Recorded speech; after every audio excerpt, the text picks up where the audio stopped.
Hello. All right. What's up, y'all? Welcome to Alive. Yay. Nicole Patrice. Thanks for joining me. Let me make sure I haven't screwed something else up here because I'm not getting my audio on one of these guys. So give me 1 second. That's crazy, but okay.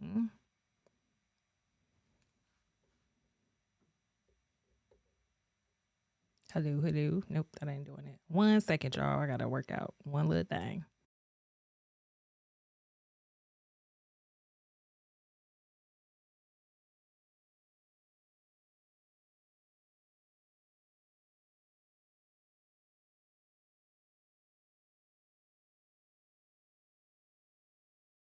Okay, I think we good. All right.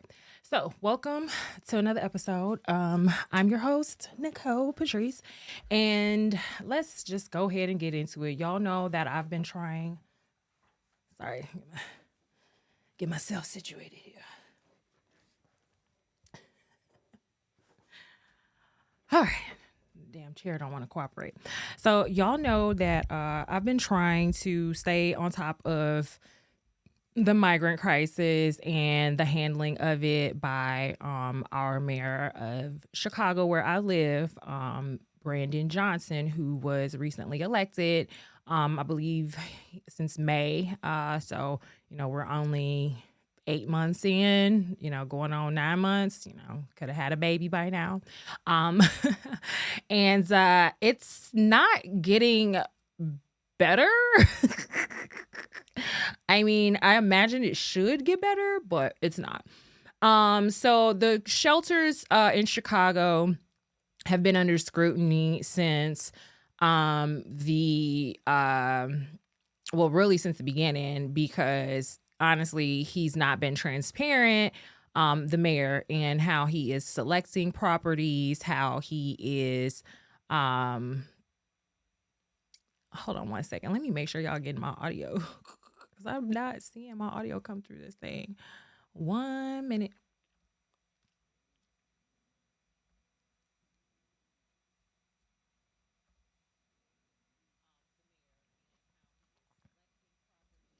Okay, so I guess y'all are getting it. I just wanted to make sure I was not tweaking. Okay, so yeah, the way he's been selecting the properties, how he's been communicating with the aldermen, the constituents, the citizens, especially in the Black neighborhoods where you have obviously, well, not obviously, but where you have probably undeservedly received so much of your votes and so much of the support, and who you continue to pander to in press conferences and use as a shield when you don't like questions that are directed exactly to you as they should be. And so with all that, you've pretty much created a rift with, where you've placed these shelters, how you've done it, and how you've communicated it. And so it's been a problem, and it looks like it's not going to end. We know the Brighton Park situation was a mess, with the contaminated soil. And then, there was a 60-day shelter limit that he has now pushed up again. So we kind of all saw this coming, but for whatever reason, a lot of liberals and Democratic mayors did not. So let's get into it. The first thing I think I got here is this news article. So there we go. Jaboy. So email show. Hold on 1 second.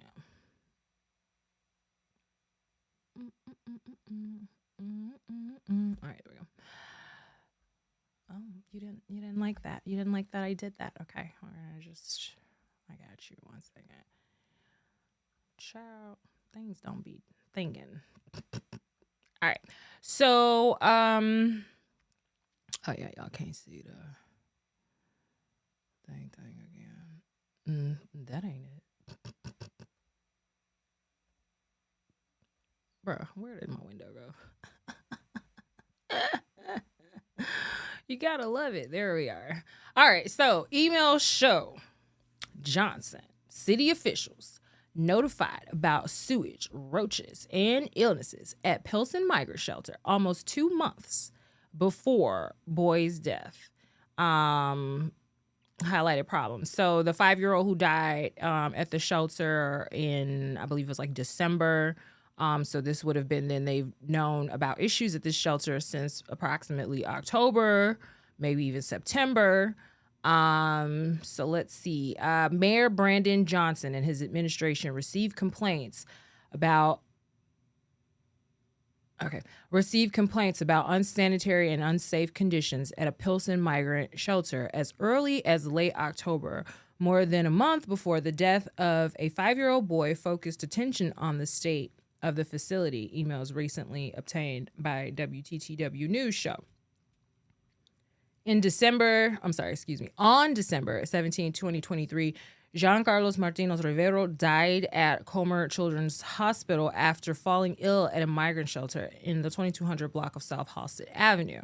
Then on December 19th, several other individuals were taken to the hospital from that shelter with respiratory illnesses, according to the mayor's office. The boy's death and the later illnesses quickly drew attention to the crowded shelter, which was also the subject of a report by Borderless magazine on December 14th. A cause of death for Martínez Rivero has not yet been released by the Cook County Medical Examiner's Office, and there has been no determination that his death and the other illnesses at the shelter were tied to unsanitary conditions. Remember, he kept saying, they're coming here sick. Like, that makes a difference when you're paying all this money to your staff on site to care for these people with our tax dollars. However, emails exclusively obtained by WTTW News shine new light on the timeline of when Johnson and his administration were made aware of conditions at the shelter and what exactly those conditions were. The emails also raise questions about how the administration has monitored conditions at migrant shelters and the city's oversight of outside vendor favored staffing, which manages day-to-day operations at migrant shelters. On October 27, Johnson and several top staffers, including Department of Family and Support Services Commissioner Brandy Nazi, were warned by email of alleged unsafe conditions at the shelter. Around that time, a concerned community volunteer reached out to the office of Alderman Nicole Lee, 11th Ward. Lee then promptly sent an email to the mayor relaying those concerns. WTTW News filed a Freedom of Information Act request with the city for a copy of that October 27 email and received a heavily redacted document in response. Good evening, Mayor Johnson, Commissioner Nazi, Deputy Mayor Ponce de Leon, and Deputy Chief of Staff Cristina Pacion Zayas, the email reads. The next 6 paragraphs of the message were entirely redacted in the city's records response to WTTW News. But a nonprofit government accountability organization called the FOIA Bakery shared with WTTW News an unredacted version they say they obtained. That the redacted parts allege the shelter had insufficient bathrooms, exposed pipes with raw sewage, cockroach infestation, a possible outbreak of illness with many people being sick, insufficient provision of meals and water, and poor and disrespectful treatment of migrants housed in the shelter by staff, according to the email. A source with access to the shelter sent images to WTTW News that they say show migrants sleeping next to sewer covers inside the shelter. Is this better than a federal detention center? Somebody please tell me. Is that better? Is this better than a federal detention center at the border? Is this better? Somebody please tell me. I need to know. A follow-up email obtained from the FOIA Bakery appears to show Nazi asked staffers to find out about these complaints. WTTW News also filed a FOIA request for Nazi's response to Lee's concerns, which was sent on October 29. Once again, the document was nearly completely redacted. The city's FOIA officer cited exemptions under the law that allow them to withhold, unquote, pre-decisional deliberative information, end quote. Okay. Wow. Y'all see that? Imagine you could do this with your tax returns or any other litigation, anything else that you have to document that might land you in hot water. If only we had these liberties. Oh my goodness. Annie Gomberg, a lead organizer with the police station response team, says organizers have been warning administration officials about conditions and a lack of medical care at the shelter since it opened October 2nd. So, October. Damn near September. I've told them time and again, that medical care is not easy to come by, that when it is requested, they are told they are on their own and it's not available to them, Gomberg said. WTTW News asked the Johnson administration if the mayor saw the October 27th email and whether the issues outlined at the shelter were addressed, but received no response.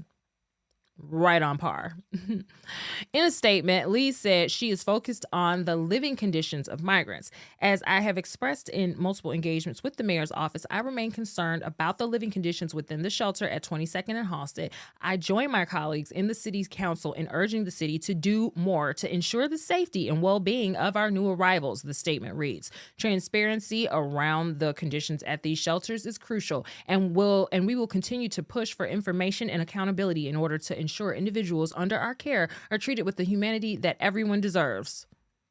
But y'all are virtue signaling like y'all get that. But then, heavily redacted emails reveal you don't.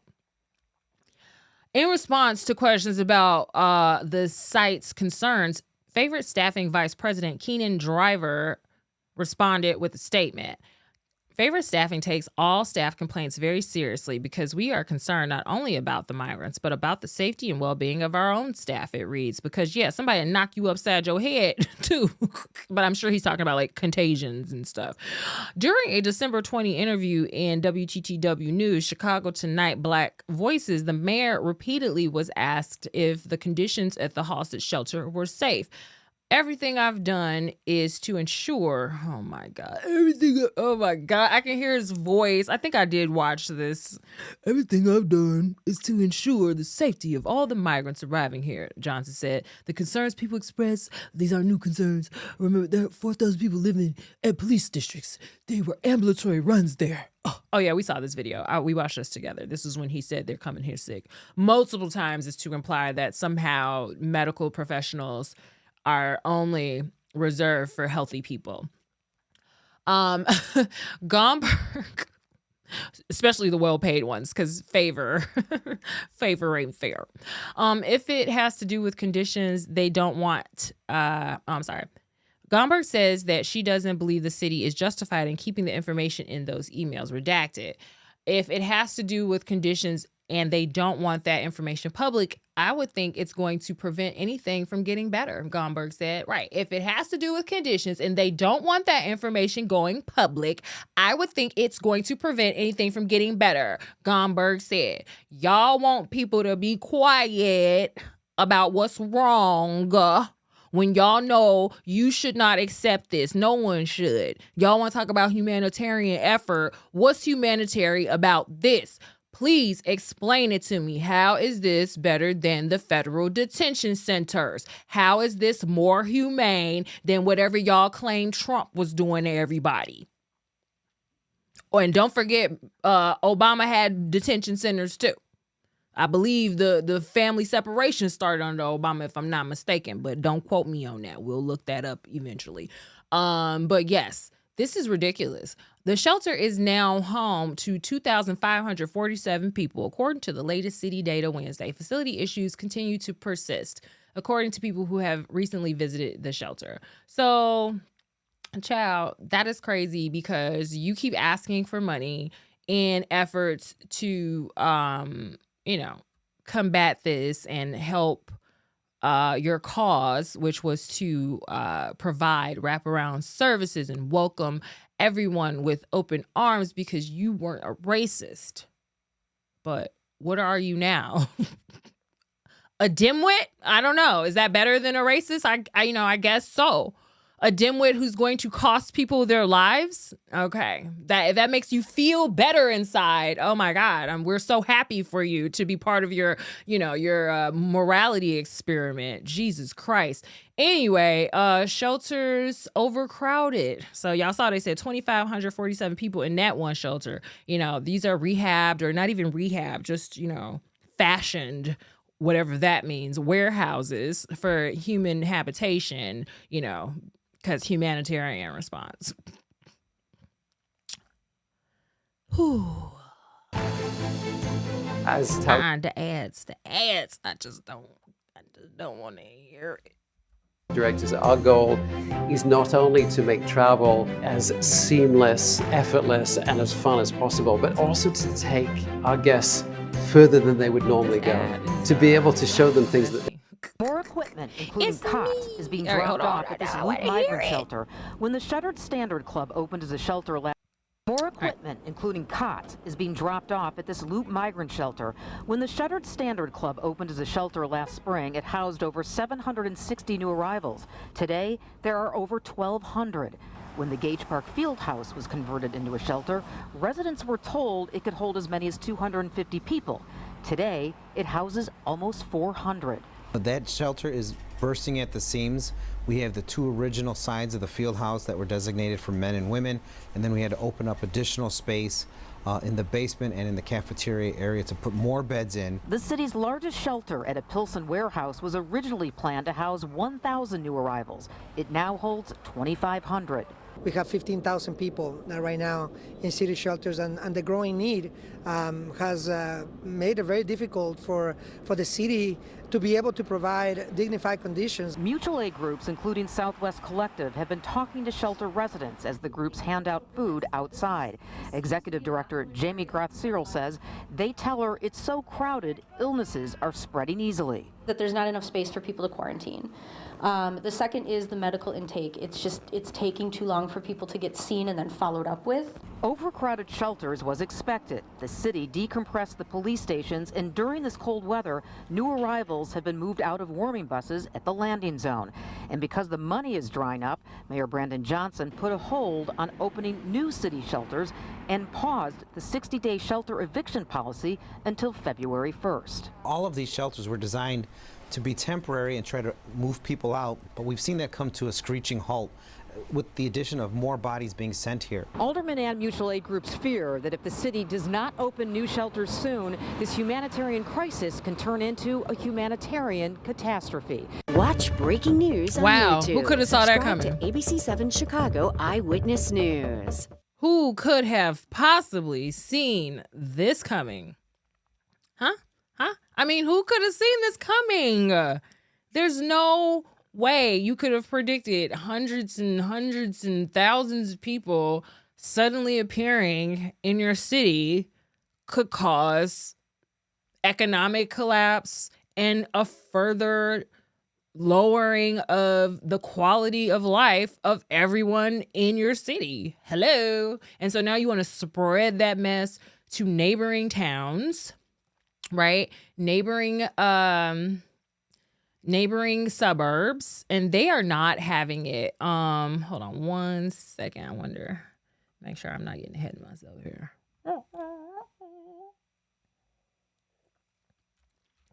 Do we want to do that first, or do I want to do this? Well, let's talk about this one real quick, because let's see what's going on in Texas real quick.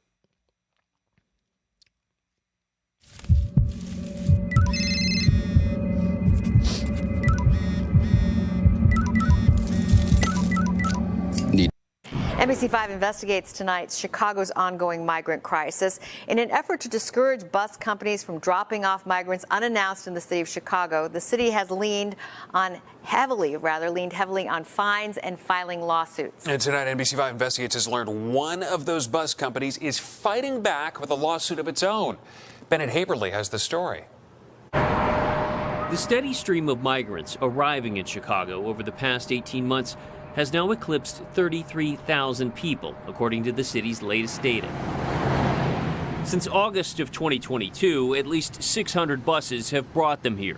more than 200 of which the city says have arrived since December. What the ordinance is very clear about is that there's a 48-hour notification that has to be provided. Hearing no objections, so ordered. Last month, City Council passed an ordinance aimed at discouraging these so-called rogue buses from dropping off migrants unannounced. The ordinance itself requires that the bus companies provide advance notice to the city when they plan to drop off passengers. The city, in turn, requires that the migrants be dropped off at the city's landing zone. Since the ordinance took effect, the city has filed 95 lawsuits against more than 24 bus companies it alleges has failed to comply. 2 buses have been impounded. One of them was an affiliate of Wind Transportation, which is now suing the city. It's unconstitutional for a number of reasons. So, number one, what this ordinance does is it's really trying to address an immigration issue, right? And that's what we're seeing with the suburban ordinances as well. And when we're talking about immigration, that's a federal issue. Mike Kozlowski is a Chicago-based attorney representing Wind. He also represents the bus companies who've been fined by the city. He told NBC5 Investigates Chicago's ordinance unfairly restricts business practices and targets only those carrying migrants, not other groups of people, which he says violates both the due process and equal protection clauses of the 14th Amendment. The city's efforts, from what we can read, are simply to sort of mitigate that, right? To slow down the fire hydrant of people coming here. I mean, you can appreciate that, right? I can appreciate that there are a lot of different voices in this debate, no question. But at the end of the day, the city has to operate within the confines of the law and within the confines of the Constitution. In an emailed response, the city's law department said it had been served with the complaint, but does not comment on ongoing litigation. This is not the only legal action filed by a city connected to the influx of migrants. New York City filed this lawsuit earlier this month against 17 bus companies. The lawsuit alleges the companies make as much as $1,600 per passenger. Bennett Haberly, NBC5 Investigates. And just to follow up, the attorney for Wind says they're hoping that judge will rule the city's ordinance is unconstitutional and that they could then use that as a lever to dismiss the lawsuits that the city filed against the bus companies in state court. No future hearing date has been set on this federal lawsuit. The bus companies all have hearings in state court later this month.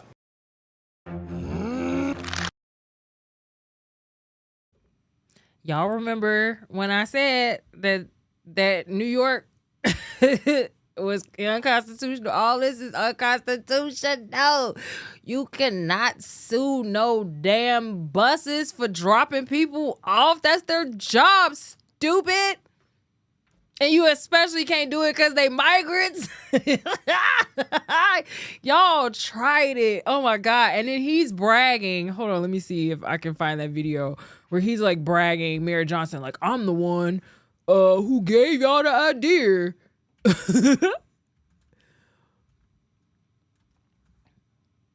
Bus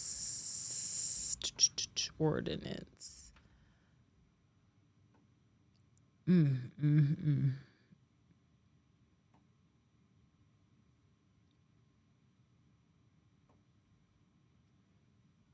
don't want this long paid leave ordinance. Johnson proposes fine. I do not remember which interview that was, but he was like bragging about it. They were like, that was my idea. Ooh. I just want the clip, bro.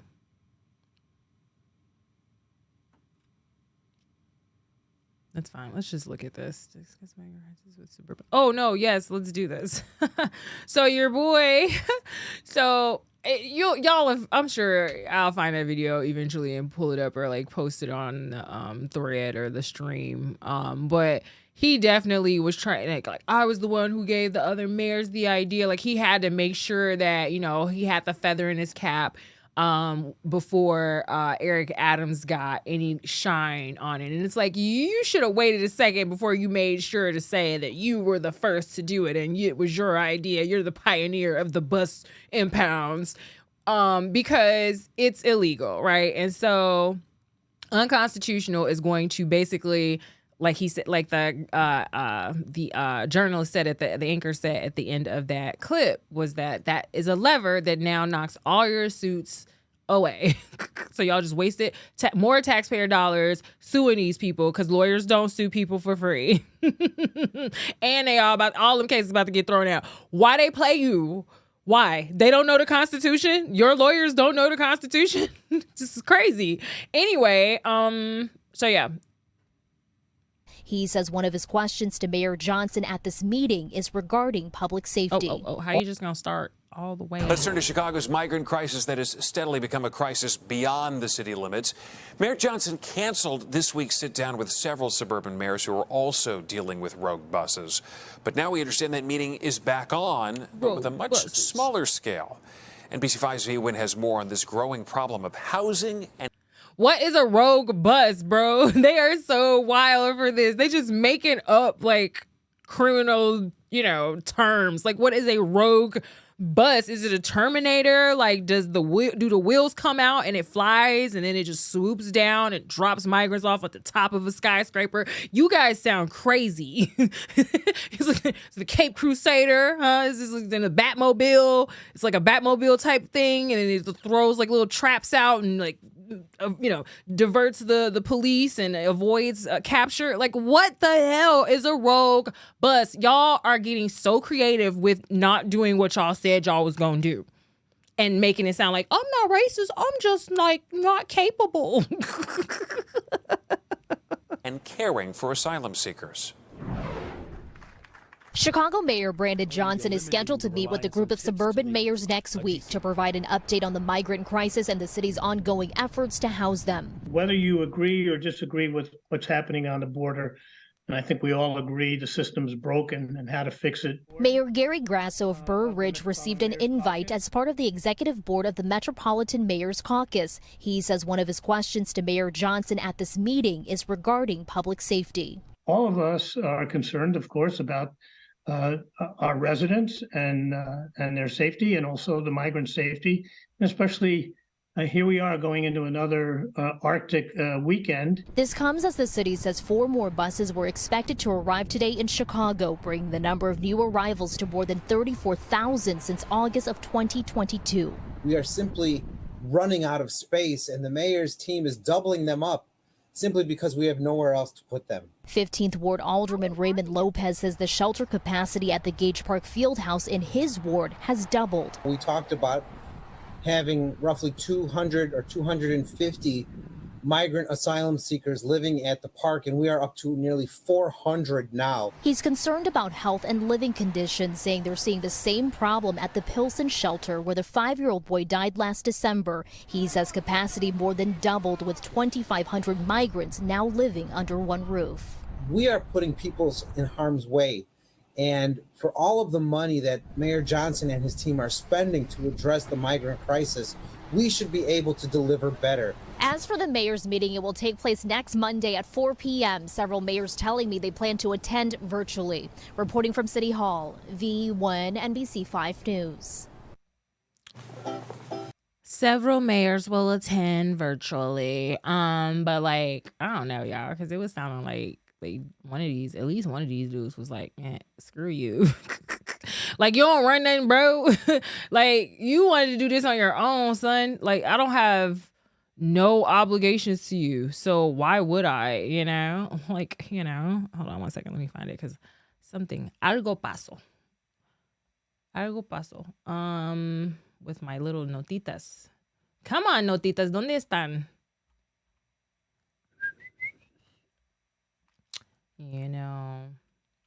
I don't like when stuff like that happens.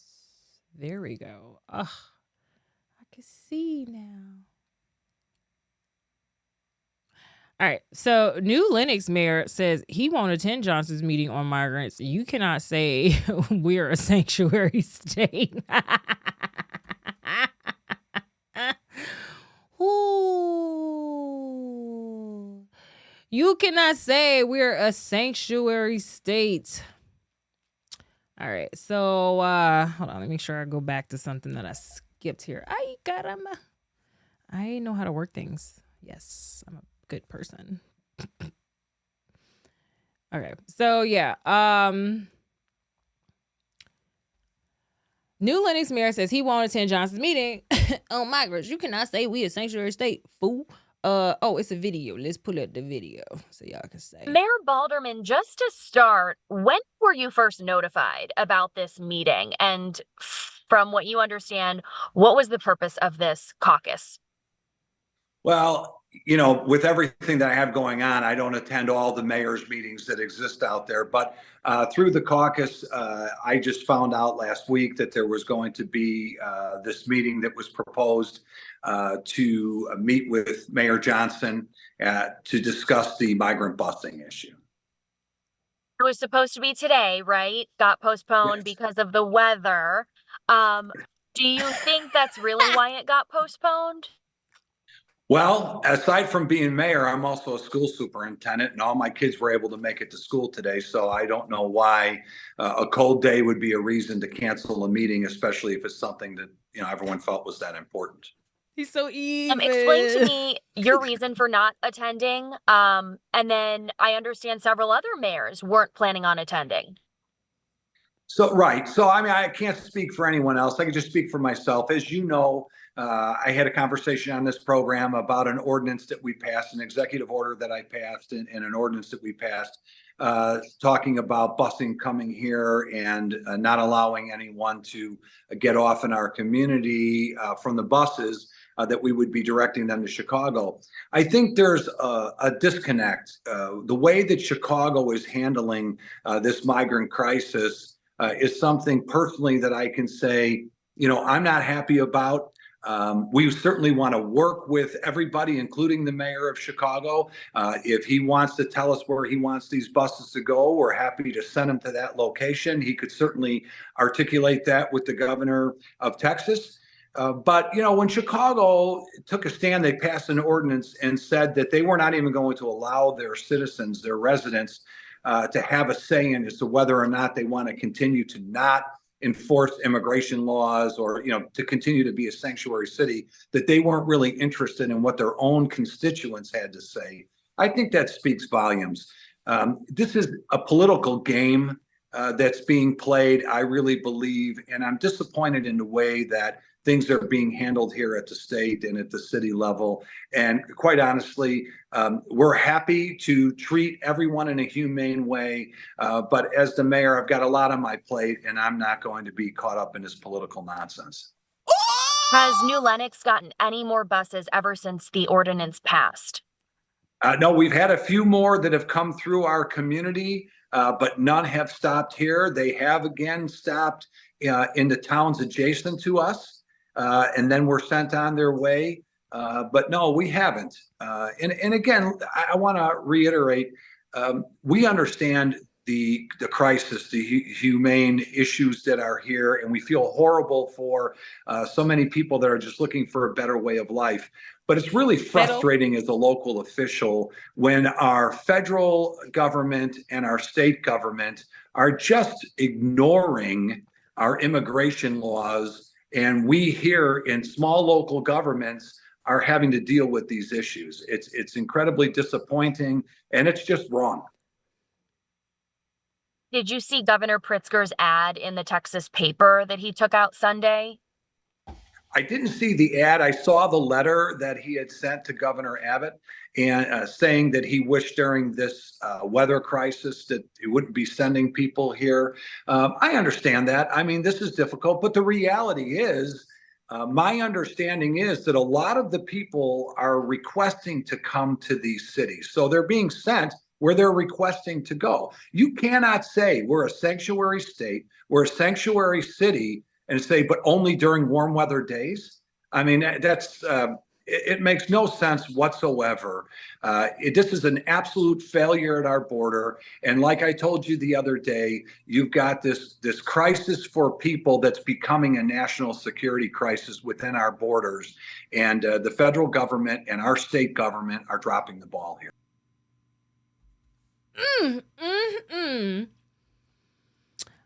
He's so evil, isn't he?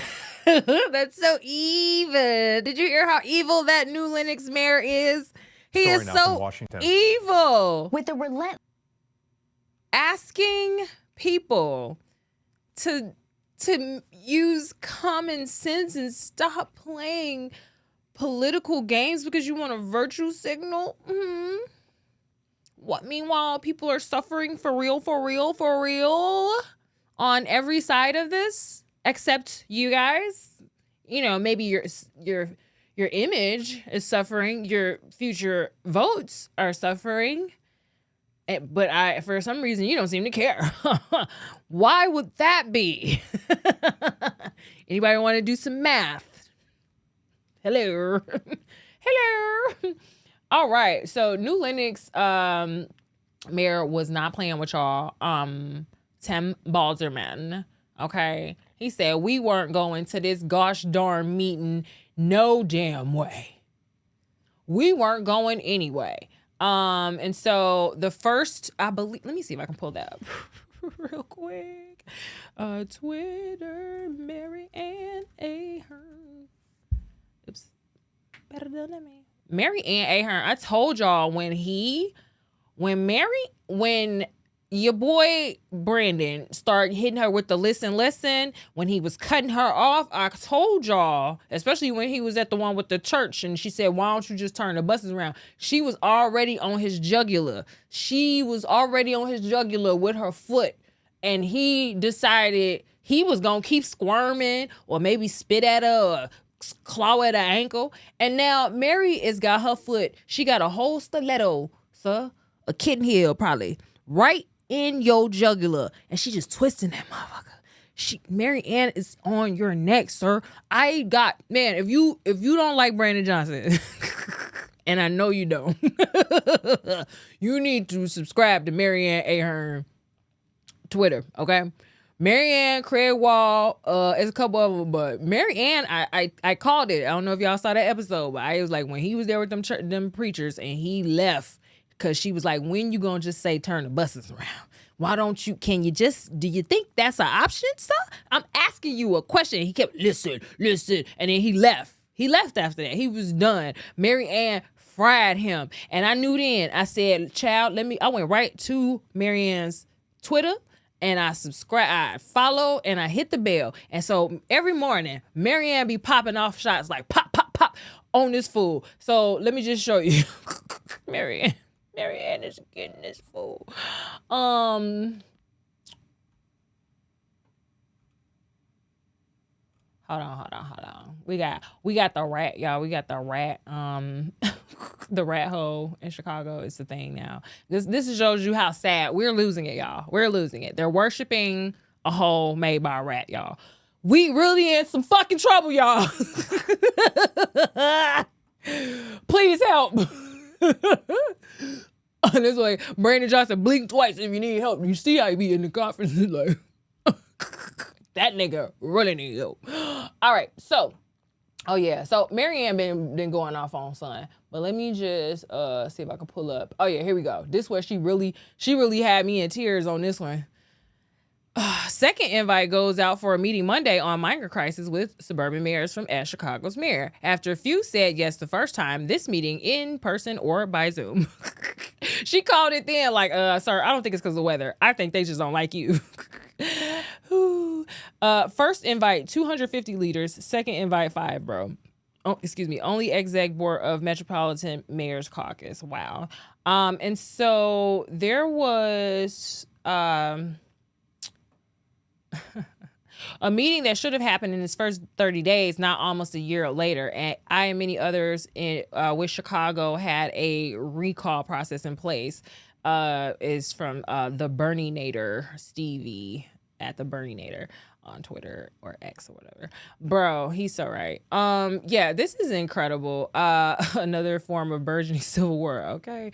He is tone deaf, like a clown. So yeah, Mary Ann has just been eating him up. I want to see, there was something else. There's so much, but let me hurry up.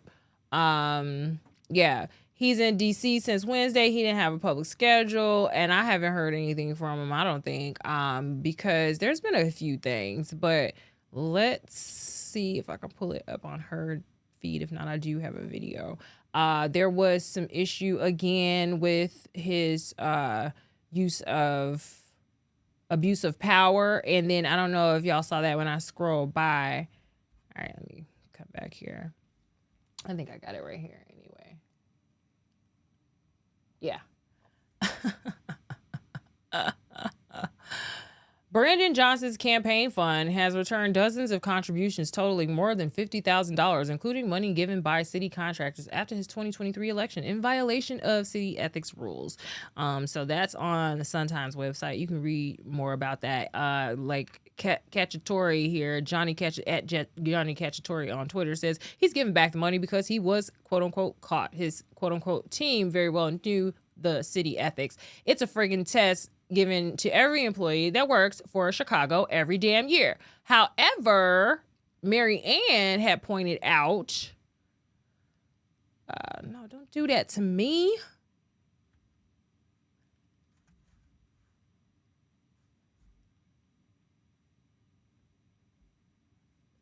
Mary Ann had pointed out,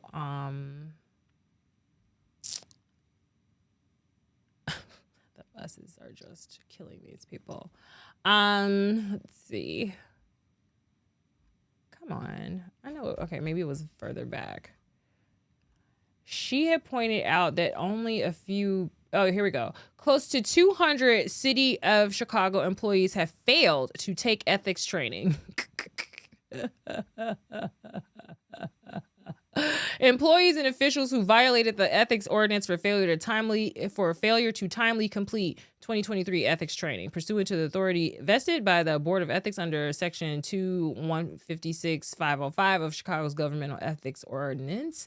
We are publishing the names of the following city employees and officials who have been determined to have violated the ordinance for failing to timely complete their 2023 ethics training and the fines assessed per the ordinance. In accordance with Section 2-156-465B1, the Board of Ethics is making their names public. So there's a list. You guys, I guess, can look them up. Child, the city, you belong to the city. You belong to the night. In the, that's your mirror, in the river of darkness. He's a man of the night. And you gotta do that Jay-Z remix. Right? Because he going rogue. He the rogue bus. Anyway, yeah, people ain't even taking the test. They like, screw it. What we got ethics for?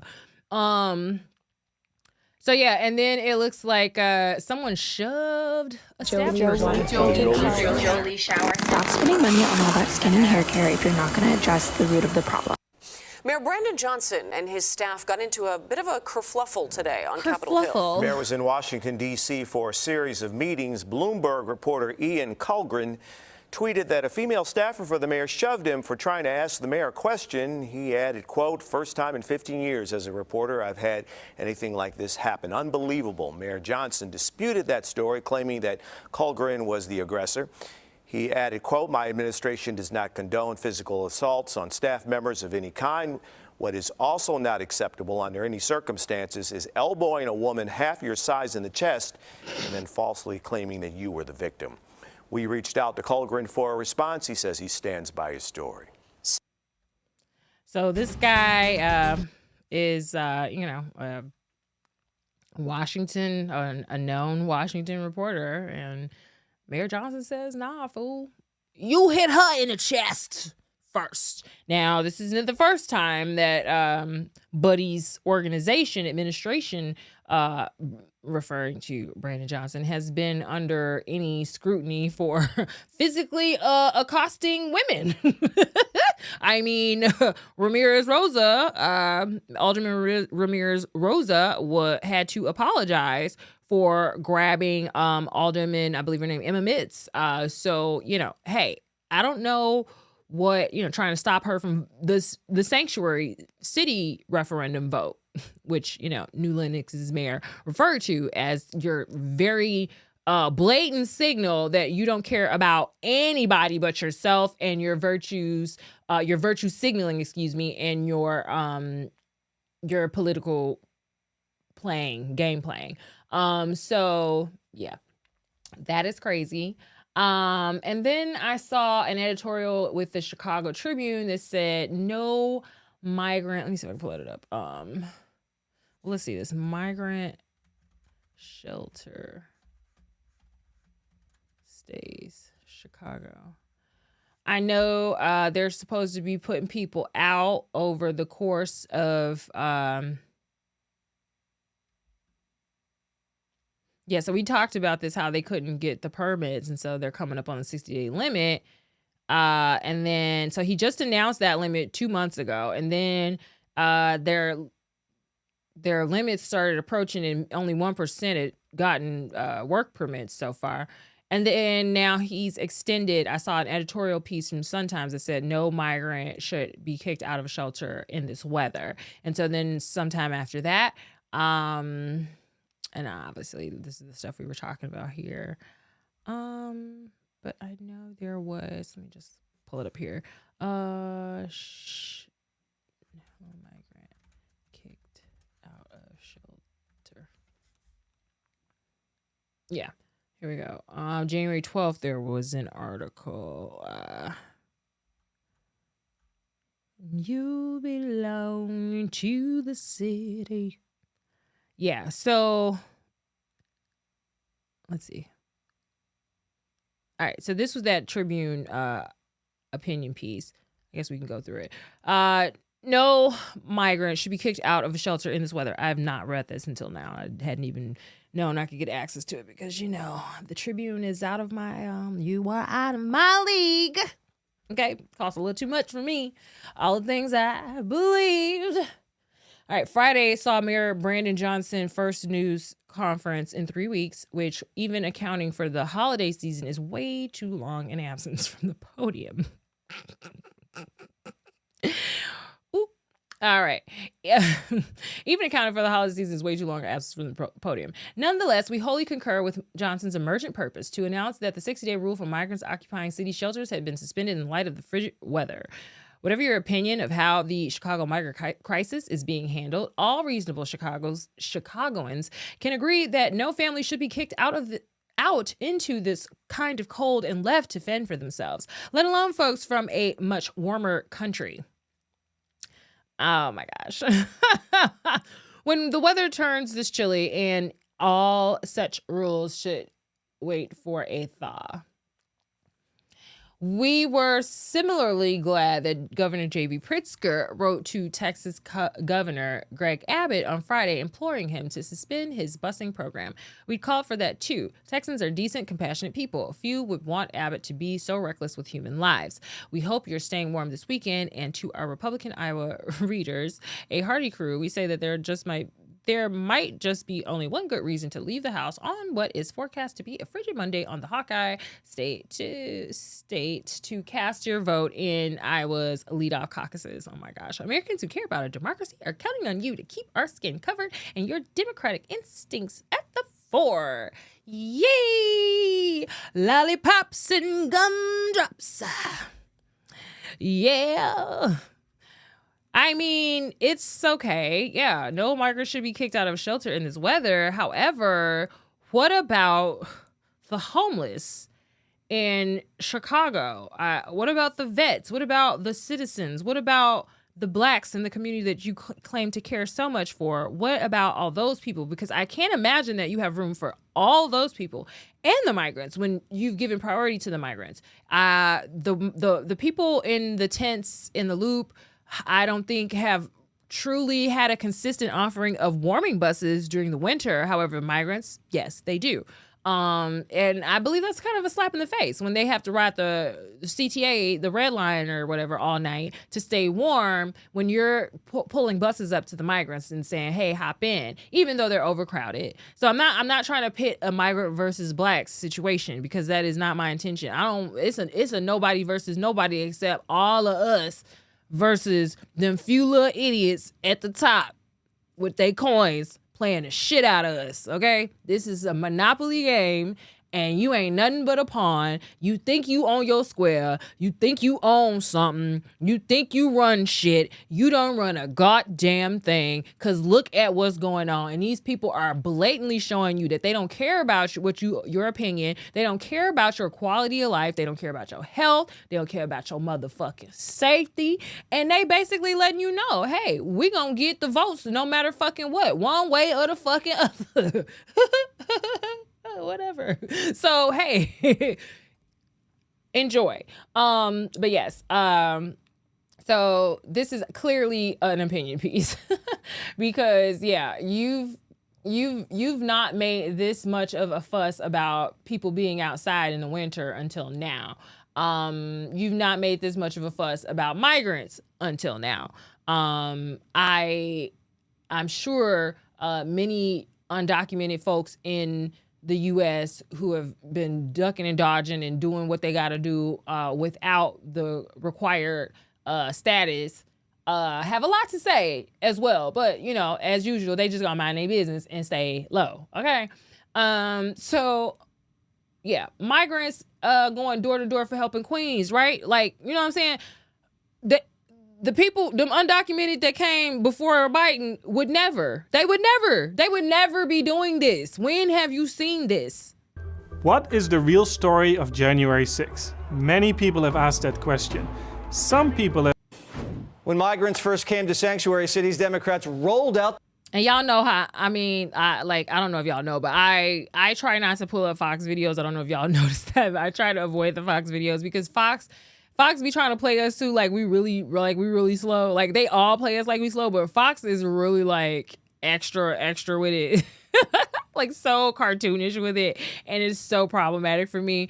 But at the end of the day, you have to be able to find the truth, whoever the source is. And so, and there's always, like I said, it's always one side of the story, another side of the story, and then there's the truth. So you got three sides, I guess, to the story, which would be the third side would be the culmination of both sides. And so that's kind of how I put it together for my own, knowledge and sake, especially when we come talking about politics, because, we have these two houses and Republicans versus these two parties versus the Democrats. And so if you're going to find the truth, you're going to have to listen to both of them. You're going to have to listen to the Republicans and you're going to have to listen to the Democrats and then put together what sounds like actually is what's going on between the two of them.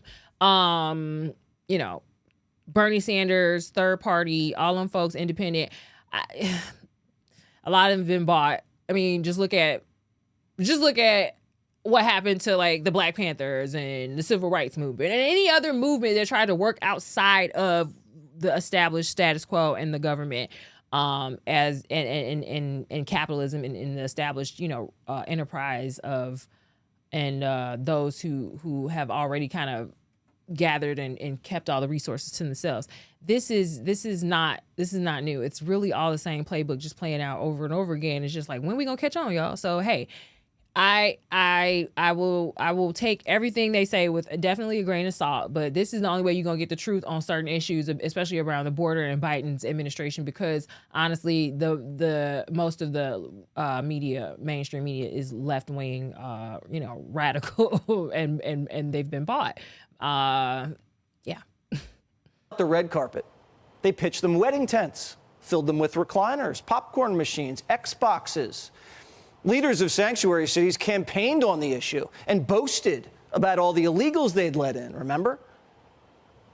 Protect our immigrants during the COVID, our immigrant stay. They provided a service for the city, and I believe we need to continue to make sure this is a sanctuary city. We have a responsibility to make sure that families who are seeking love and support here in the city of Chicago and throughout the state of Illinois, that they are not just welcome, but they are serviced. Love and support and service. Ooh, don't it feel good laying here next to this open sore? Ooh, the open sore. Don't breathe too hard, 'cause you might die.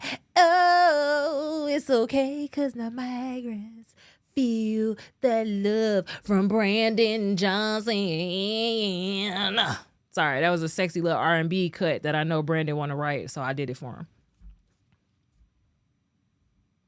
But house guests can only stay for so long before getting on your nerves. The migrants are now causing trouble in the communities that were forced to take them in.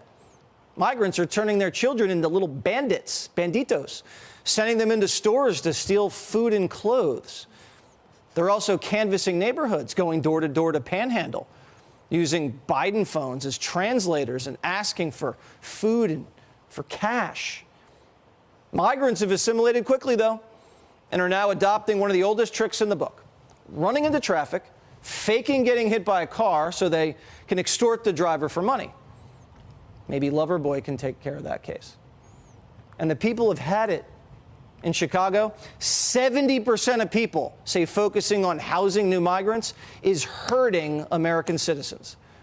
And in New York, Eric Adams issued a curfew for migrants. We're still getting thousands of migrants and asylums who are coming here. And so we want to give clear messages on what's expected. The overwhelming number of people who are there, they want to take the next step in their American dream. But you do have a numerical minority that we want to give clarity to, that you can't come into our systems and be disruptive and in their neighborhoods. Bad hombres aren't just impacting sanctuary cities. The whole country as a whole is suffering, and they know who to blame. Just 18% of Americans approve of Biden's handling of the border, the lowest rating for immigration any president in 2 decades.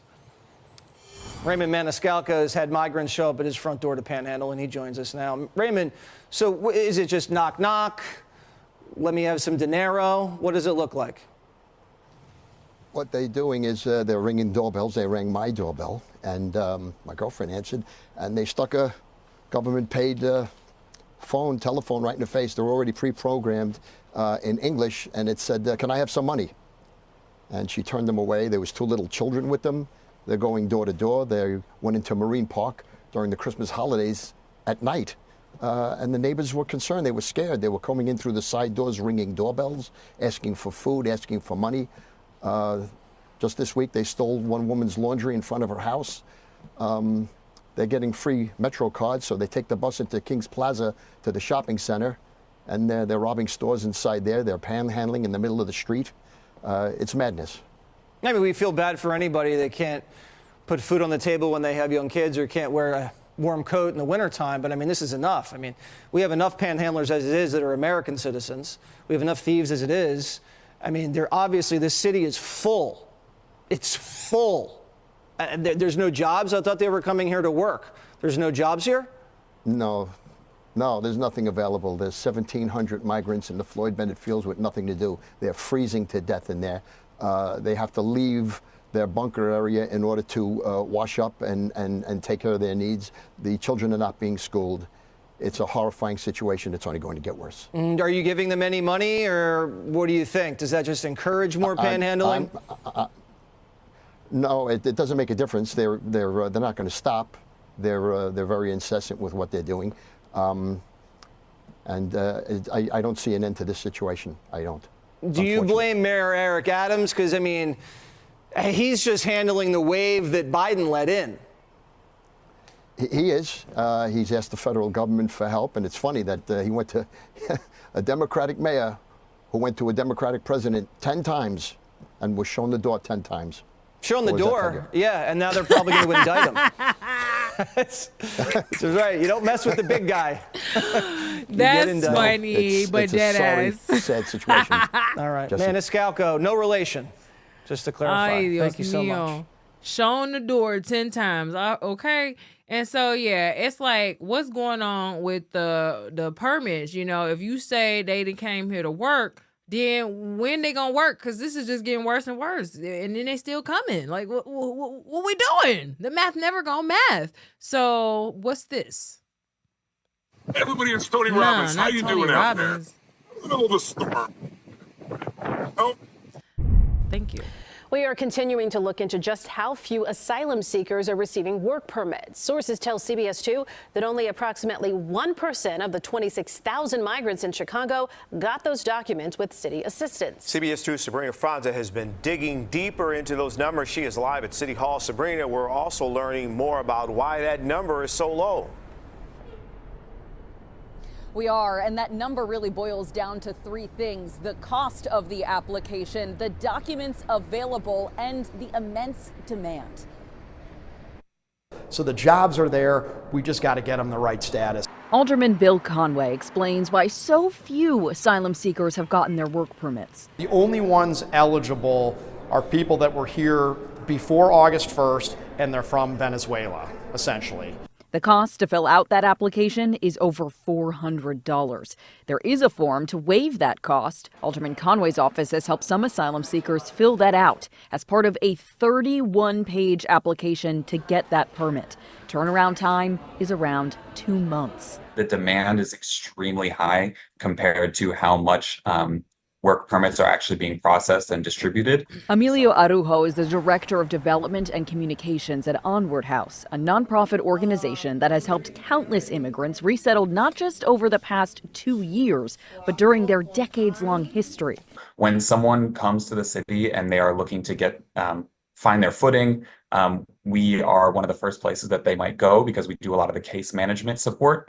We spoke to them about the demand for work permits that they've been seeing after CBS 2 was shown city data suggesting only 1% of asylum seekers in Chicago successfully received their work authorizations and social security numbers. About 90% of the people that we see, of the new immigrants, are looking for work permit. And we refer those out, and then about 10% of those people end up actually applying for work permit, and then only 1% end up having that work permit. And we just moments ago heard back from the mayor's office, who told us around November 9th, those expedited clinics began to get those expedited work permits. Those clinics are done in conjunction with the Resurrection Project, the state government, as well as the federal government. And those migrants, many of them, are waiting for their permits to arrive at this hour. Meanwhile, Alderman Bill Conway says this month, later this January, he plans to host another legal clinic to get even more of those applications set. We're live outside City Hall. Sabrina Franza, CBS 2 News. Thank you, Sabrina. And so I hope that y'all heard that very key part there.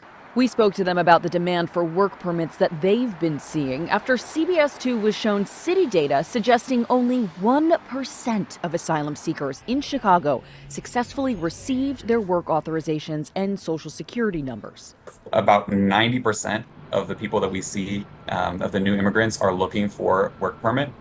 And we refer those out, and then about 10% of those people end up actually applying for work permit, and then only 1% end up having that work permit. And we just moments ago heard back from the mayor's office, who told us around November 9th, those expedited clinics began to get those expedited work permits. Those clinics are done in conjunction with the Resurrection. So yeah, you've got 90% of those folks, of say 30,000 that have come to Chicago thus far, who say they want to work according to them. And then of that, only 10% apply or have applied. Meaning we don't know if it's because they don't want to or they can't, right, at this point. We don't know really. And then of that, only 1% are eligible. Okay. So this is drastic. When you have shelters already overfilled, more migrants coming, and then a homeless population in Chicago, you know, just like every other city, has their own citizens who are suffering. So the Chicago's, this is from the, I think it's Northwestern University Law Journal, Chicago's criminalization of the homeless. So yeah, the NULJ.com, NULJ forum / Chicago criminalization of the homeless. By Anna Dellett, edited by Patrick Ailes and Renan Denning. Homelessness is often treated as a social dilemma, placing the responsibility on nonprofits, donations, shelters, and volunteers. However, there's a legal aspect that must be considered when looking at how a city responds to its homeless population. When examining the criminalization of the homeless and the ramifications of the COVID-19 pandemic within Chicago, it is important to know how legislation and court cases have shaped these issues. One form of criminalization criminalizing the homeless occurs when actions such as camping, storing items, or sleeping in public areas are made illegal and ticketed. By fining actions that are often caused by a lack of resources, financial or otherwise, the legal system criminalizes homelessness and in effect creates an unending cycle of poverty and disparity. Additionally, this cycle was further aggravated by the pandemic. Lawyers Committee for Better Housing estimated 21,000 Chicago households and almost 542,000 renters could be at risk of eviction. Homelessness in Chicago during the pandemic affects families of color at a higher rate. A study found that while 69% of Black and 63% of Hispanic households reported financial problems, only 33% of white households reported similar concerns in comparison. One, to address these concerns, the city of Chicago had to examine their former anti-homeless ban on panhandling, eviction bans, and how the criminalization of homelessness affects future housing opportunities. The courts and government intervention play a major role in rectifying the matter. In the past year, a federal district judge in Chicago found Illinois' aggressive panhandling laws to be unconstitutional. Wow, we're really good at that. Panhandling is the act of stopping people in the street or in motorized vehicles asking for money or aid. Prior to these laws being found unconstitutional, those who engaged in panhandling could be fined or ticketed. Advocacy groups for Chicago's homeless population found that the violations of Chicago's ordinance carried a $50 fine for the first or second offense within a year. The fine doubles for a third or subsequent offense within a 12-month period. 2, the effect this criminalized and other isolated, already marginalized group. Banning panhandling was found unconstitutional as it violates their freedoms of speech protected by the First Amendment. 2 men experiencing homelessness, Michael Dumiak and Christopher Simmons, sued after they were repeatedly ticketed and fined for asking passing motorists for help at a suburban Chicago intersection, while charities and religious groups collected donations at the same location without consequence. I say sanctuary cities sound like a church need to be helping y'all since y'all already been robbing everybody. 2 men experiencing homelessness, Michael Dumiak, Christopher Simmons, sued after they repeatedly were ticketed and fined for asking for donations at an intersection while charities and religious groups did the same damn thing. The specific targeting of those affected by or experiencing homelessness contributes to the anti-homeless attitude in the city. In reality, Dumiak never intended to break the law, and neither do many others who panhandle in streets and medians. Some of us are just out here because we need help, especially during this hard time with COVID-19. I can't find a job right now. Chicago's decision to decriminalize panhandling was not isolated or independent, but rather followed the 2015 Supreme Court ruling in the case of Reed versus Town of Gilbert. 5, while the intent of the case was to end the ban of outdoor signs without a permit in Gilbert, Arizona, the case rearticulated the standard for when regulation of speech is content-based. This determination had already had a large impact in cases involving panhandling regulations and is likely to result in the invalidation of the majority of this nation's panhandling laws. So basically, they're saying that this Supreme Court ruling was given the foundation that is based on the foundation that this is protected under the First Amendment, free speech, that you cannot be told you can't come out here and ask somebody for money because you got the right to say what you want to say outside. Like, the fuck? So this determination has already had a large impact on cases involving panhandling regulations. Is likely to result in the invalidation of the majority of this nation's panhandling laws. So fortunately, hopefully this created a trigger for other laws to be invalidated or made illegal automatically just based on the fact that it lacks constitutionality, right? While the criminalization of panhandling has been rectified, street sweeps and the displacement of people affected by homelessness have persisted. Street sweeps. So this is literally them coming out to take people off the street, throw their things away without due process, without a warning, without any regard for the fact that these people have nothing, and you literally are trashing the few things that they've gathered, right? That they depend on because they have nowhere to, keep these things, and obviously are in some situation, right? So while in 2020, due to the COVID-19 pandemic, Chicago Coalition for the Homeless, the National Law Center on Homelessness and Poverty, Legal Counsel for Health Justice, and other partnering organizations released a letter to the city of Chicago asking to put a moratorium on camp sweeps as recommended by the CDC. Homeless encampments should not be evicted during the COVID-19 pandemic unless the city can offer individual housing units to people experiencing homelessness. Street sweeps disrupt those living in camp communities by constantly relocating individuals to unfamiliar or unsafe areas.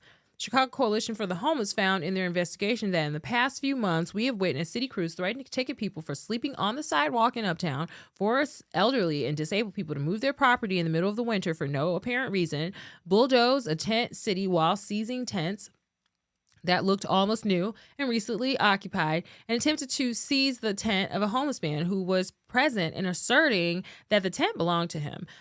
Chicago advocacy organizations for tent communities like the Tent City Organizers, have filed many lawsuits against the city of Chicago regarding the unconstitutionality of street sweeps. They claim that the city was violating the homeless people's First Amendment rights by not allowing them to assemble in their tents and use their tents as symbols of protest of the city's housing policies, their Fourth Amendment rights by seizing and discarding their property, their Fifth Amendment rights because the homeless people didn't receive a hearing before having their property confiscated. Now, I feel like out of everything, that has the biggest weight. These other ones, you're like, y'all kind of reaching, but definitely here, no, like you can't just throw somebody's stuff out. That's their property, bro. You need to go through a court seizure or something to evict them. Screw what you talking about. And their Eighth Amendment rights by effectively criminalizing homelessness. Unfortunately, the suit was dismissed by Circuit Court Judge Sidney Schneiker, on the basis that the camps did not constitute expression as stated in the First Amendment. Additionally, because plaintiff Andy Thayers and representative of Uptown Tent City Organizers is not himself homeless, the claims to the other amendments are invalid. For now, the displacement and disruption of those affected by homelessness continue to be legal in Chicago, but organizations continue to fight the legality of the practices. Another major effect of the COVID-19 pandemic is eviction bans. In June 2020, the COVID-19 Eviction Protection Ordinance was approved and put in place by Chicago City Council. This ordinance greatly protected those who were unable to pay their rent due to being laid off or losing primary sources of income due to the pandemic. But there is an expiration date of October 3rd, 2021. Even with no end in sight to the pandemic, it does not appear that the eviction moratorium will be reinstated. Now, this is an older article. Obviously, it hasn't been updated. This follows the August Supreme Court opinion in, Alabama Association of Realtors versus Department of Health and Human Services 12, where the majority of justices, on the court agreed that ordering a nationwide moratorium on evictions was not within the authority of the Centers for Disease Control. While many families scrambled in preparation for the end of the eviction ban, my eyes are getting tired. The end of the eviction ban, relief is offered in the form of rental assistance. Unfortunately, many report the application is too extensive and confusing and are unable to access the fund. The end of the ban on evictions is a terrifying wake-up call for many Americans. According to a survey by the U.S. Census Bureau, an estimated 60,000 Illinoisans say they are likely to face eviction in the next 2 months. The pandemic has further exacerbated the homeless situation in Chicago with the influx of people transitioning onto the streets. Chicago local government must be more lenient and compassionate when dealing with the situation. One step toward equality, inclusivity, and inclusivity towards Chicago's homeless population was the passing of the Public Housing Access Bill in January through the Illinois General Assembly. With this piece of legislation, Illinois became the first state in the nation to remove long-standing barriers that have prevented many people with criminal convictions from living in public housing.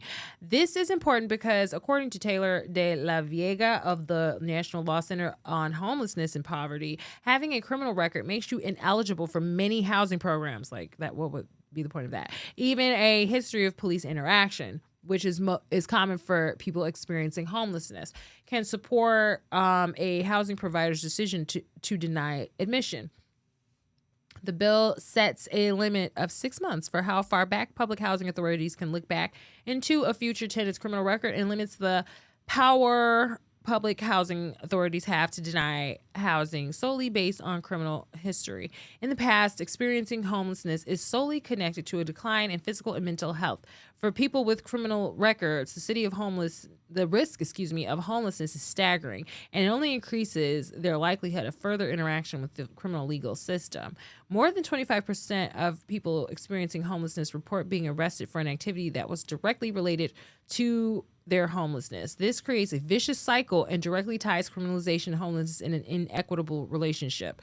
While there's a long way to go in order for members of Chicago's homeless population to be treated with dignity and respect offered to all Americans, law advocacy groups paired with specialized organization groups are making changes in the courts toward a more inclusive city. The COVID-19 pandemic has exposed hardships, infrastructural issues within housing, and in Chicago's methods of dealing with those affected by homelessness. The hope is that these cracks in the system and the current techniques of moving the homeless population will be remedied and addressed. So there's various, sources here, which I will definitely like to read through. Because this is an ongoing issue. I feel like, given what's going on with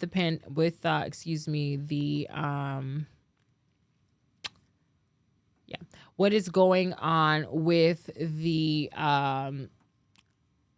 migrant crisis is pretty much of the same situation, but just a different population. I mean, they're not caring for them like they should, and then ultimately this is just going to exacerbate it for all parties involved. So it's just like everybody's going to be subject to this stuff. I mean, they only putting on a show right now because it's the hot thing to do. Like, let's be real. So I think I clicked on this because this is still related, kind of. Yeah, so I don't know if she's trolling or not, bro, but check this out. Former Mayor Lori Lightfoot is hosting a City Club roundtable on neighborhood investment. Her first public event in Chicago since leaving office comes as she announces a new nonprofit called Chicago Vibrant Neighborhoods Collective to help orgs in disinvested neighborhoods. Like... I don't know. Sis is like, I'm saving my legacy, and Brandon Johnson's a tool, and all y'all are some tools, and I'm about to show y'all how it's done. I don't know. Lori, I feel like you trolling, girl, but let's see what happens, okay? So, former Mayor Lori Lightfoot and colleagues announced today the launch of a new nonprofit, Chicago Vibrant Neighborhoods Collective. The mission of Chicago Vibrant Neighborhoods Collective is to help build healthy, vibrant communities in neighborhoods that have historically experienced disinvestment by providing small and medium homegrown community-based organizations with a suite of tools, resources, and opportunities for collaboration, sustainable service delivery, and the creation and maintenance of a thriving community. Let's see her live remarks. Do we have video? Okay, fine. Maybe I can see like the old one. Like how long is it though? Because I'm already about to be on it's 2 hours home. We might not do this. Let's see. Oh my God, that's 47 minutes. We're not doing that. Okay, so basically, if y'all want to pull that up and see what's up with old girl, go ahead. Aisha Jaco, that's Wasalu Muhammad's sister. That's Lupe Fiasco's sister. Award-winning nonprofit choreographer, creative director. Yeah, I believe that's Lupe Fiasco's sister. Yeah. And then whoever these other people are. So yeah, if y'all want to read through that, I encourage you to support. I think the last thing I want to leave off on is, well, yeah, let's do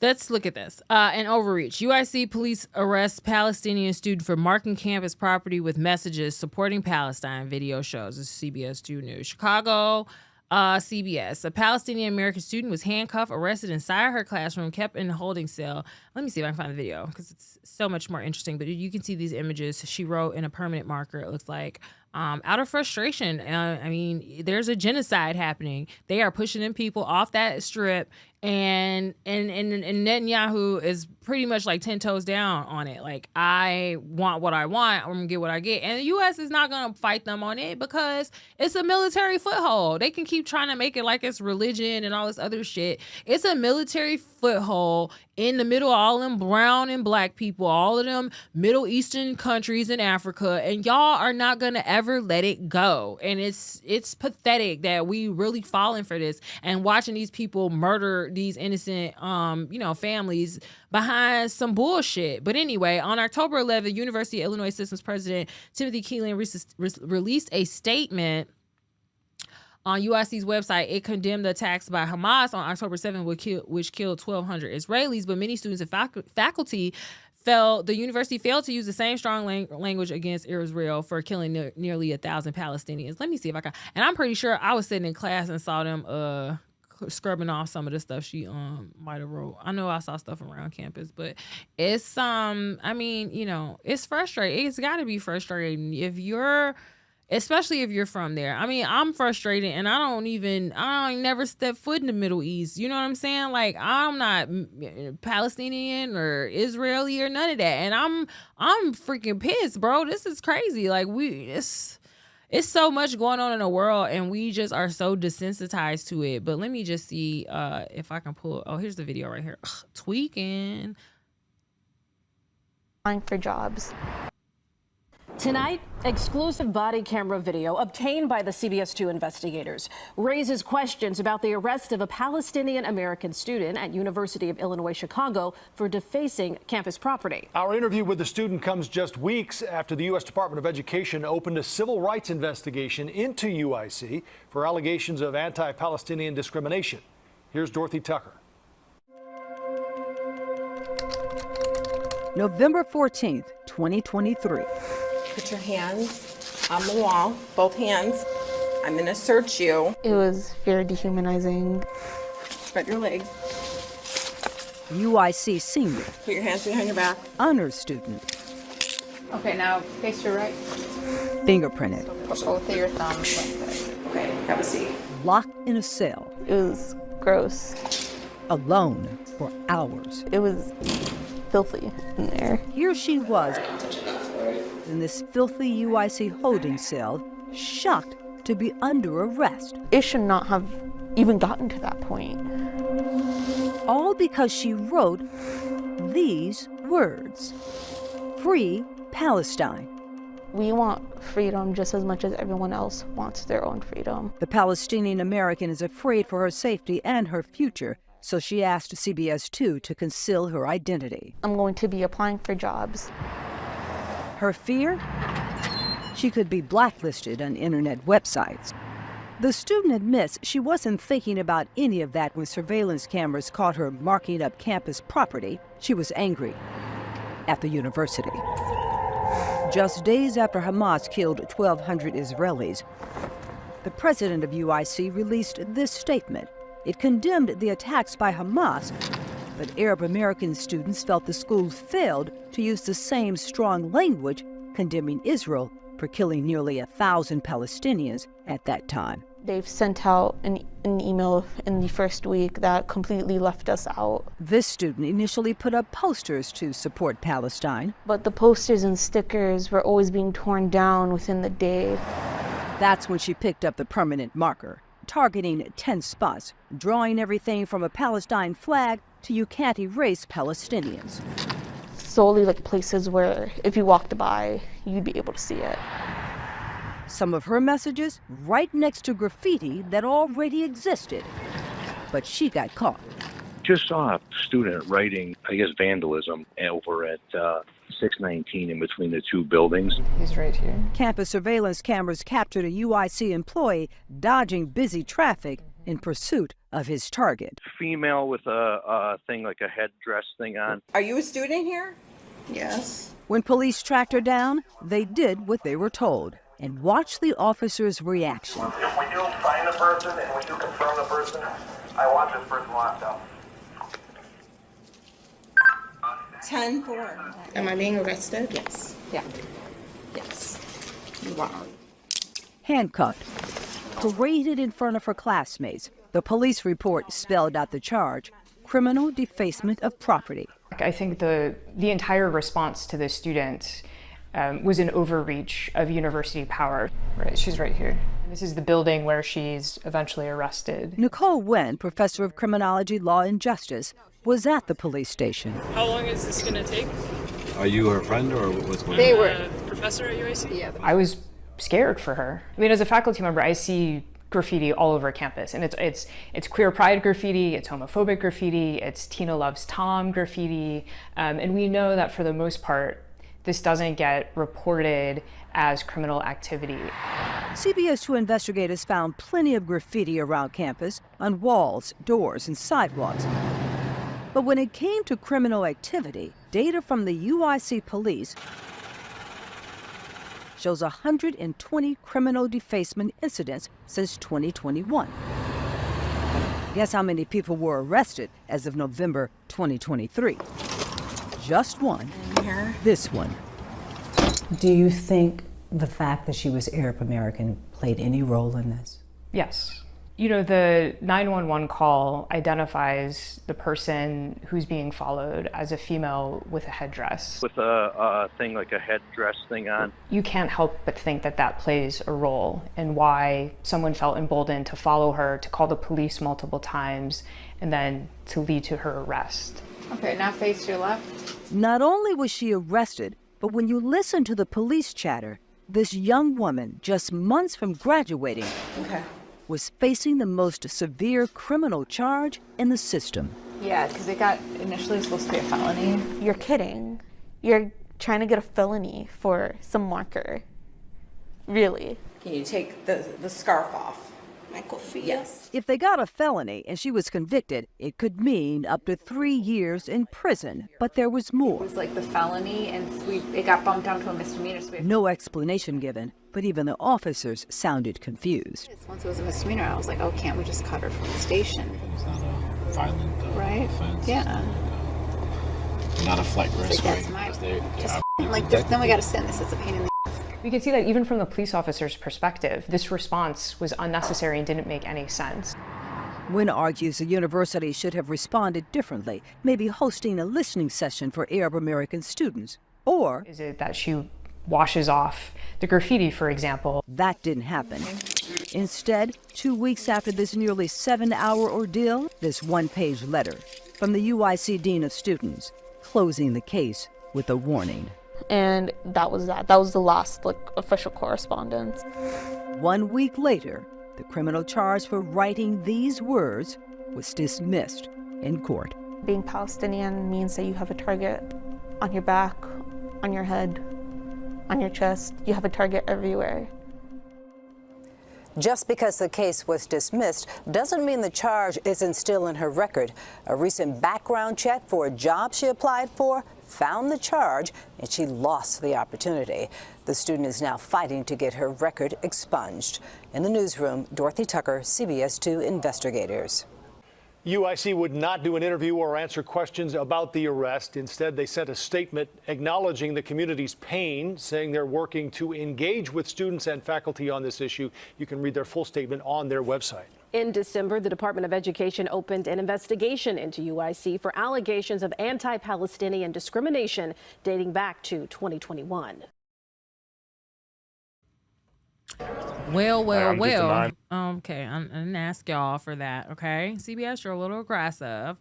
So yeah, no one is above the law. This is crazy. But like, y'all are above the law in Israel. You know, Biden is doing whatever he want to do. Like, everybody's doing whatever they want to do, and then y'all arresting some 20-year-old who's upset with a marker. You know, because y'all are murdering her people in real time. Like, y'all are watching, this is crazy. So it's a cold world, baby. Like, I don't know where this is going.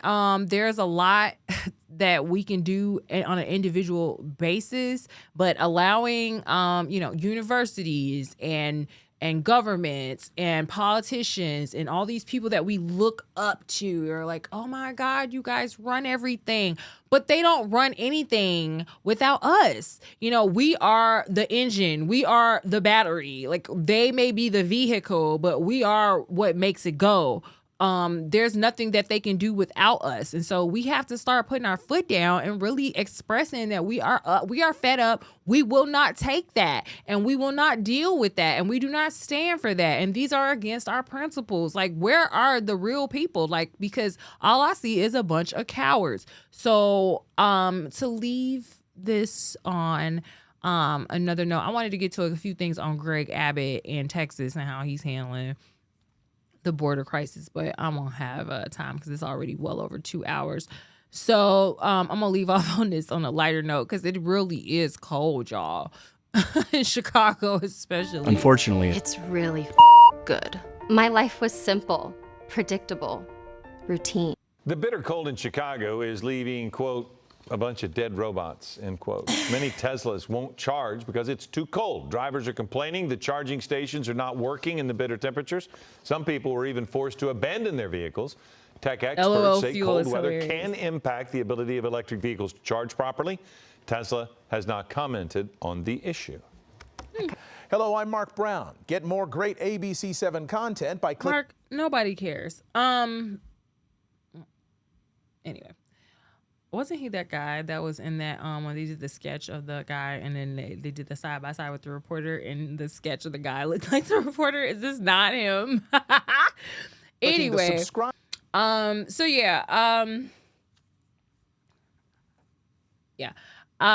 sure that Tesla's rolling over in his grave because y'all didn't put his name on this raggedy crap. And it's ridiculous. So, yeah, it's too cold for a Tesla. Y'all was out here acting a fool on the road this summer, though. So I'm laughing at y'all. See y'all in June. Go get your car. Go get that tow. But anyway, so that's all, y'all. I'm going to end it here. And y'all stay warm. Like I said, just stay warm, stay focused on the things that you can control, and, do not let people bully you into thinking like them or feeling how they feel. We can all have, civil discourse. We can all have a conversation, and iron sharpens iron. So you don't get better if people don't challenge each other. You don't move forward if there is not opposing energy or, opposing views, but we just have to learn how to transmute that stuff, all these feelings and all this negative emotion into something else, into something for change. You don't have to feel bad about feeling differently than everyone else, and you don't have to feel bad about agreeing with everyone else either. But at the same time, you do need to know that sometimes you will have to go against the very people that you agree with last week. Sometimes you will have to side with the people that you said you never would. Like, this is life. Like, grow the hell up. Like, leave y'all emotions out of it, because people are literally dying.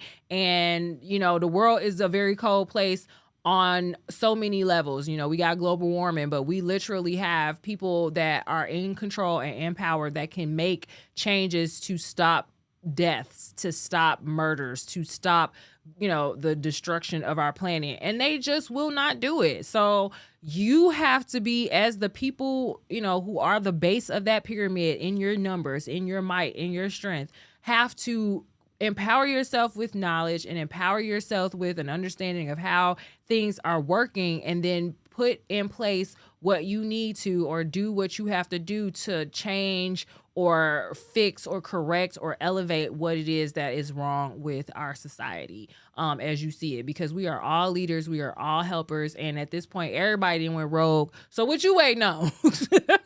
Rogue buses and rogue people. Why not? You know, we all can transmute into something. All right, so that's about it, y'all. I'm gonna bless y'all with a great weekend, and you know, hopefully everything has been going great for you, and we'll do a live soon. I guess I'm working on it. Y'all have a good one. Peace. Stay warm. Peace.